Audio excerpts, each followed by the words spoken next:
সাংবাদিক বন্ধুরা, প্রথমেই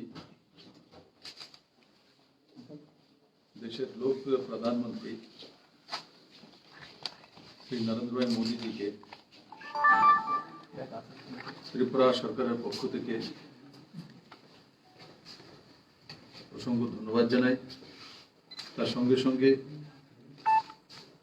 দেশের যশস্বী অর্থমন্ত্রী নির্মলা সীতারামনজিকেও অনেক অনেক ধন্যবাদ জানাই। এই কোভিড সিচুয়েশনের মধ্য দিয়ে যখন সারা পৃথিবী ত্রস্ত হয়ে আছে, তখন সময় উপযোগী এবং স্বাস্থ্য এবং নজওয়ানদের রোজগার এবং দেশের আর্থিক স্থিতিকে মজবুত করার জন্য এক সমৃদ্ধিশালী এবং জবাবদেহ বাজেট প্রস্তুতিকরণের জন্য আবারও আমি শ্রীমতী নির্মলা সীতারামনজিকে অসংখ্য ধন্যবাদ জানাই। আমরা জানি যে কোভিড-19 অতিমারির মধ্য দিয়ে 10 থেকে 11 মাস ওই সময় আমরা লক্ষ্য করেছি বিভিন্ন হেলথ ইনফ্রাস্ট্রাকচার এবং ক্রাইসিসের সম্মুখীন হয়েছে, কিন্তু তারপরেও মাননীয় প্রধানমন্ত্রীর প্রচেষ্টা এবং রাজ্য সরকারগুলির সহযোগিতা তা থেকে ভারতবাসীকে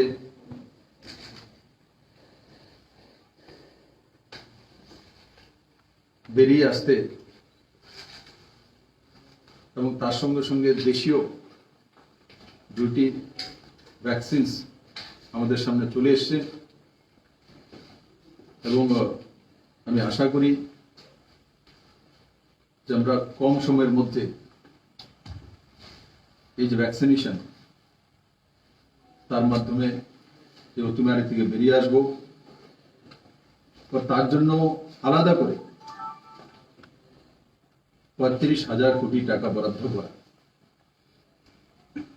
এবং ফ্রিতে তার ব্যবস্থা করা। একসময় আমরা দেখেছি যখন বিহারে ইলেকশন হচ্ছিল তখন তাকে ইস্যু বানানো হয়েছিল যে ইলেকশন জেতার জন্যই মাননীয় প্রধানমন্ত্রীজি সেটা হয়তোবা বিহারের জন্য করবেন, বা ভারতীয় জনতা পার্টি তাতে ম্যানিফেস্টোতে রেখেছে। কিন্তু এমন নয়, মাননীয় প্রধানমন্ত্রী 130 কোটি ভারতবর্ষের প্রধানমন্ত্রী, এটা উনি বারবার প্রমাণিত করেছেন।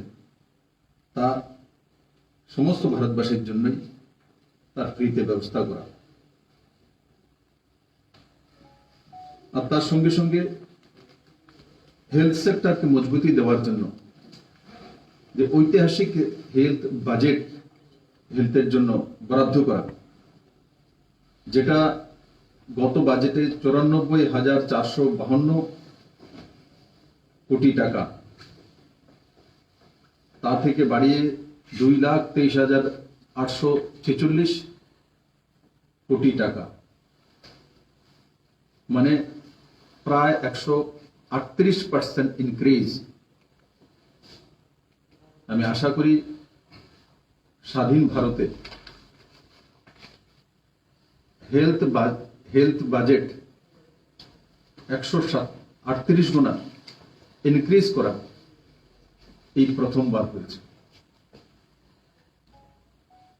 তার সঙ্গে সঙ্গে প্রধানমন্ত্রী আত্মনির্ভর স্বাস্থ্য ভারত তারও ঘোষণা হয়েছে, তাতে 64,180 কোটি টাকা।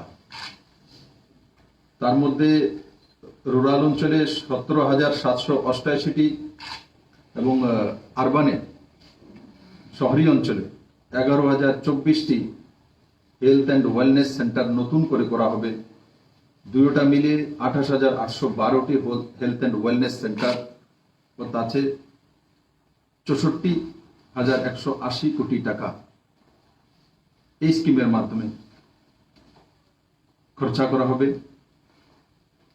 জল জীবন মিশন माननीय प्रधानमंत्री जी 2019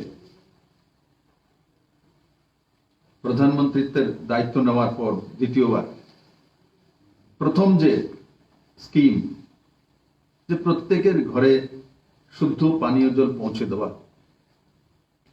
আর সেই স্কিমে আমরা লক্ষ্য করিয়েছি এই বাজেটের মাধ্যমে যে 2.86 करोड़ हाउस होल्ड के কানেকশন দেওয়া হবে। সেটা অবধি আমরা জানি 2024 পর্যন্ত, ও তাতে 2,87,000 কোটি টাকা ব্যয় করবেন কেন্দ্র সরকার। এই বাজেটে তার प्रावधान রয়েছে। ত্রিপুরা তো অটল জলধারা মিশনের মাধ্যমে আমরা 2018 ডিসেম্বর মাস থেকে প্রত্যেকের বাড়িতে মুক্ত জলের ব্যবস্থা করার কার্যক্রম নিয়েছি এবং রাজ্য এবং কেন্দ্র সরকার অটল জলধারা মিশন এবং জল জীবন মিশন দুই মিলিয়ে আমরা প্রত্যেকের বাড়িতে শুদ্ধ পানীয় জল পৌঁছানোর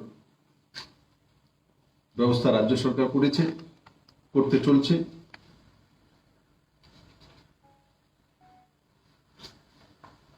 বন্ধুরা, কৃষি ক্ষেত্রে এগ্রিকালচার সেক্টরে প্রাইমারি সেক্টর সেটাই হচ্ছে ভারতের আর্থিক যে মেরুদণ্ড, তার মূল মাপকাঠি। এই বাজেটও এগ্রিকালচারের যে ক্রেডিট টার্গেট সেটা 16.5 লাখ করোড় ইনক্রিজ করা হয়েছে। তাতে ভারতীয় যে গরিব কিষানরা রয়েছেন তাদের আয় এবং ফসল দুটোই বাড়বে। এই বাজেটে আরেকটা বিষয় যেটা নতুন করে এসছে, ডেভেলপমেন্ট ফাইন্যান্সিয়াল ইনস্টিটিউশন DFI। এই বাজেটে একটা নতুন দিক। আমরা রাজ্যগুলি ব্যাংক থেকে লোন নিয়ে থাকি, বরোইং ক্যাপাসিটি আমাদের কাছে থাকে 3% রয়েছে। এবার আরো 2% বাড়িয়ে দেওয়ার জন্য, তার জন্য কেন্দ্র সরকার কিছু প্যারামিটার রেখেছে। ত্রিপুরা সরকার অলরেডি 3টি প্যারামিটার ফুলফিল করে দিয়েছে, আরেকটা প্যারামিটার হয়তোবা 8-10 দিনে হয়ে যাবে। তো আরো 2% মানে 5% বোরিং ক্যাপাসিটি হবে। তো তারপরেও অনেক সময় দেখা যায় যে ইনফ্রাস্ট্রাকচারাল ডেভেলপমেন্টের জন্য যেমন আমাদের যে টুডা আছে, তার আগে কোনো ছিল না এই ধরনের বডি ত্রিপুরাতে। টুডা কোনো বিল্ডিং কনস্ট্রাকশন করতে চায়, তো টুডা যেমন এখানে লাইট হাউস হবে, তো টুডা সেখানে যারা বেনিফিশিয়ারিজ তাদের জন্য লোনের ব্যবস্থা করেছে। তো বিভিন্ন ব্যাংকার্সদের ডাকা হয়েছে। তো সবচেয়ে লোয়েস্ট ইন্টারেস্টে bank of Baroda 7.15% housing loan দিতে তৈরি হয়েছে। আমরা জানি যে এমনিতে যদি আমরা হাউজিং লোন নেওয়ার জন্য যাই 7.15% আমরা হাউজিং লোন পাই না। তো তাতে ব্যাংক থেকে আমাদেরকে লোন নিতে হয়, কিন্তু অনেক সময় যে ব্যাংকের লোন হয়তো বেশি ইন্টারেস্ট বা কম যাই হোক, অনেক সময় লোন দিতে হোক অসুবিধা হয়, সম্মুখীন হতে হয় আমাদের। তার জন্য এখানে আমি নির্মলা সীতারামনজিকে ধন্যবাদ জানাবো। উনি নতুন একটা অপশন রেখেছেন যে DFI এর মাধ্যমে 27,000 কোটি টাকা বরাদ্দ করা হয়েছে। তো ডিএফআই থেকে আমরা লোন নিয়ে এই ধরনের ইনফ্রাস্ট্রাকচারাল ডেভেলপমেন্ট করতে পারবো। তা একটা নতুন পথ খুললো রাজ্যগুলির জন্য।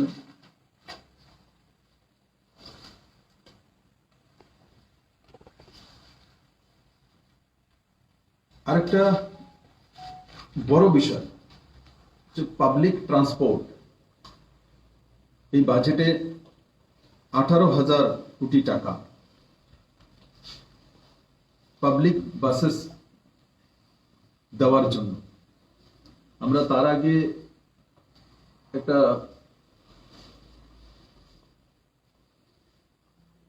ত্রিপুরাতে একটা প্রজেক্ট আমরা সেন্ট্রাল গভর্নমেন্টকে পাঠিয়েছিলাম রোড অ্যান্ড ট্রান্সপোর্ট ডিপার্টমেন্টে,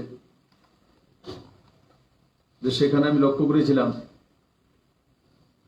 যে 20 কোটি টাকার বাজেট পেতেই এই পর্যন্ত 4-5 কোয়েরি হয়েছে।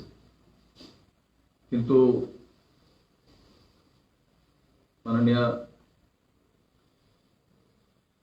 আমাদের অর্থমন্ত্রী নির্মলা সীতারামন মহোদয়া এবার যে প্রাবধানটা রেখেছেন যে বাসেসের জন্য 18,000 কোটি টাকা আলাদা করে বরাদ্দ করা, তাহলে এই ধরনের স্কিম যখন আমরা পাঠাই, যেমন আমরা 20 কোটি টাকা পাঠিয়েছি, অথবা আমরা তাতে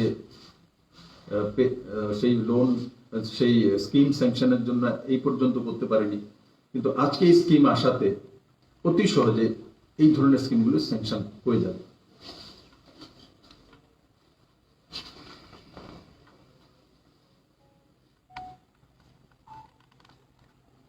আরেকটা বিষয়,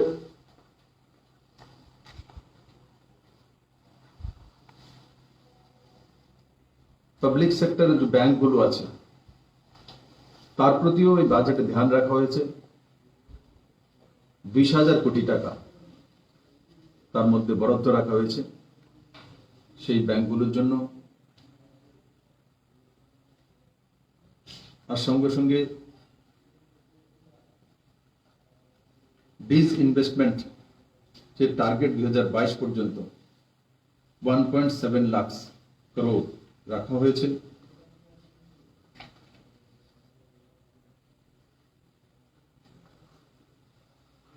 উজ্জ্বলা যোজনার বিষয়ে আমরা আগেই অবগত আছি, কিন্তু তার একটা লিমিট ছিল, সেটা পরিসমাপ্তি হয়ে গেছিল। ত্রিপুরাতে আমরা উজ্জ্বলা যোজনা প্রায় 100%-এর আশপাশ করতে সক্ষম হয়েছিলাম, কিন্তু যারাই বাদ রয়েছে এবার এই বাজেটে আরো 1 কোটি পরিবারকে উজ্জ্বলা যোজনা নতুন কানেকশন দেওয়া হবে। তাতে আমার গরিব বোনেরা লাভান্বিত হবেন।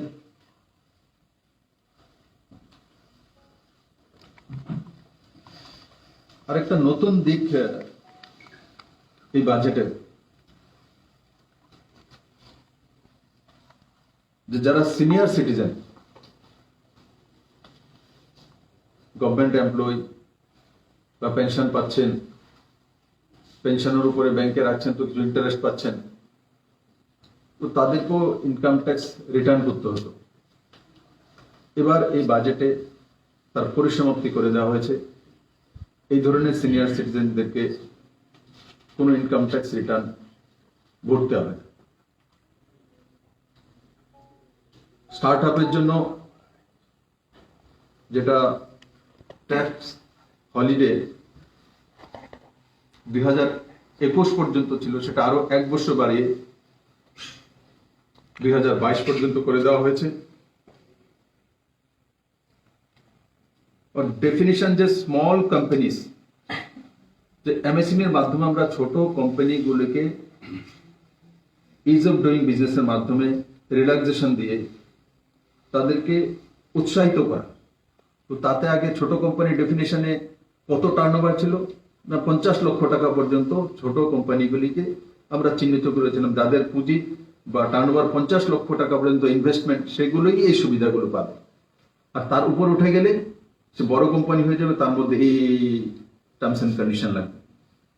এই ছোট কোম্পানিগুলির যে টার্নওভার সেটা 50 লক্ষ টাকা থেকে বাড়িয়ে 2 কোটি টাকা করা হয়েছে। এটা একটা নজওয়ান যুবাদের জব ক্রিয়েটার হওয়া আর নিজে রোজগার করা, সেই দিকে বড় একটা উৎসাহ এবং বড় একটা ছাপ। কারণ কি, কোথায় 50 লক্ষ টাকা পর্যন্ত আর কোথায় 2 কোটি টাকা করে দেওয়া হয়েছে, সরলীকরণ করে দেওয়া হয়েছে, যাতে আমরা ছোট ছোট যে এমএসএমই গুলো আছে সেগুলো যাতে নিজের পায়ে দাঁড়াতে পারি এবং সহজতর উপায় বিজনেস ডেভেলপমেন্ট করতে পারি। আরেকটা সুন্দর বিষয় উঠে এসছে যে 3,768 কোটি টাকা খরচা করে। এমনিতে মনে হয় যে ভারত সরকারের জন্য 3,768 কোটি টাকা এমন কি বিষয়, কিন্তু সেটা অনেক আগে করা উচিত ছিল। কিন্তু এবার বাজেটে তার প্রবণতা আমরা লক্ষ্য করেছি যে আমাদের যে আগামী 2021 সেন্সাস হবে, তার জন্য এই 3,768 কোটি টাকা খরচা করে সেটা ডিজিটাল সেন্সাস করা হবে। এটা ভারতবর্ষের আমূল পরিবর্তন আনবে। না হলে আগে কি সেন্সাস হতো কি টিলার মধ্যে দাঁড়িয়ে ওর বাড়িতে কি আছে, কটা ফ্রিজ আছে, কটা গাড়ি আছে, এটা বলো তো দেখি, কেউ বলে। এখন যখন ডিজিটাল আমরা ফলো করি 2011 সেন্সাসের সময়, তো 2011 সেন্সাস অনুসারে ত্রিপুরাতে যে আয়ুষ্মান ভারত যোজনা 20,56,000 বেনিফিশিয়ারি হতে পারে, কিন্তু এই পর্যন্ত আমরা 11.5 লাখ 12 লাখ পর্যন্ত পৌঁছেছি এবং 5 লাখ বেনিফিশিয়ারি নেই। তো ওই সেন্সাস যে ফিজিক্যালি সেন্সাস করলে কি হয় সেটার প্রমাণ একটা যোজনার মাধ্যমে আমি আপনাদের সামনে তুলে ধরলাম। যখন এই ডিজিটাল সেন্সাস হবে তখন ডেটা কারেক্ট হবে, আর সেই ডেটা দিয়ে আমরা যে কোনো পরিকল্পনা যখন করি, রাজ্য ও কেন্দ্র সরকার, আমরা সেন্সাসের উপরে হি পরিসংখ্যানগুলি করি। সেন্সাসের যদি রিপোর্ট সঠিক থাকে তাহলে আমাদের পরিকল্পনাগুলি সঠিক জায়গায় পৌঁছে দিতে পারে। তো সেটা একটা বড় দিক। এমনিতে মনে হবে কিন্তু কেন্দ্র সরকারের জন্য 4,000 কোটি টাকা খরচা করবে, এটা কোনো ব্যাপার না। কিন্তু 4,000 কোটি বড় বিষয় নয়, সেন্সাস কিন্তু ডিজিটাইজেশন করা হবে, সেটা হচ্ছে বড় জিনিস। এতে আমাদের সমস্ত স্কিমগুলি, যে কোনো স্কিম, কারণ আমাদেরকে প্যারামিটার মানতে হয় সরকারগুলোকে, সেন্সাসকে হি প্যারামিটার মেনে কাজ করতে হয়, সেটাকেই রিয়েল এবং অথেন্টিক মানা হয়। তো আমি আশা করি এতে প্রত্যেকটি রাজ্য এবং কেন্দ্র সরকার এবং সর্বোপরি ভারতবর্ষের সাধারণ মানুষের লাভ হবে। আর এই বাজেট